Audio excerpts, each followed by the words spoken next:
Fog covered the road when I reached the hill, and midnight had already passed. Wind moved through the trees with a dry, restless sound, and the village lights had disappeared behind the mist.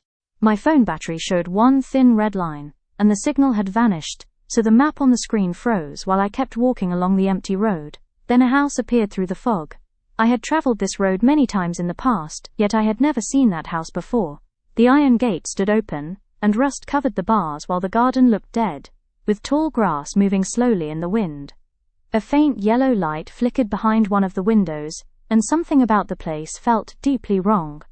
I stepped through the gate and the gravel path cracked loudly under my shoes, as if the house could hear every step. The front door stood half open, as if someone had left it waiting for me, so I pushed it gently, and it moved with a long groan. Cold air touched my face, and the inside felt colder than the night outside. A single candle burned on a wooden table in the center of the room, and dust floated through the weak light. One chair faced the door, and it looked placed there for someone who was expected. "Hello," I said, yet my voice sounded strange, and the walls swallowed the sound. A narrow corridor stretched deeper into the house, and old portraits hung along the walls. I moved closer, and studied the faces. They looked faded, yet every pair of eyes seemed to follow me while I walked. A floorboard cracked under my foot, and at that exact moment the candle behind me went out. Darkness filled the room. I turned slowly and tried to listen. Something moved in the corridor ahead. One step. Then another. Someone walked in the darkness. My chest tightened while I stood still and waited.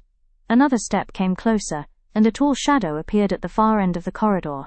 It did not move for several seconds. It simply stood there watching me.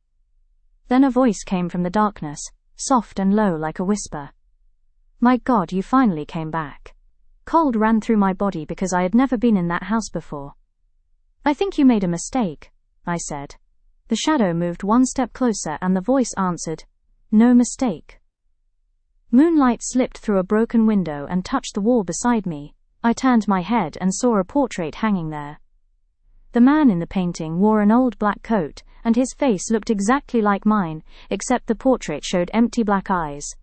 Before I could move, I felt a hand touch my shoulder from behind, and warm breath reached my ear while the whisper returned. "We have been waiting for you for a very long time." The door behind me slammed shut, and at that moment I realized something terrible.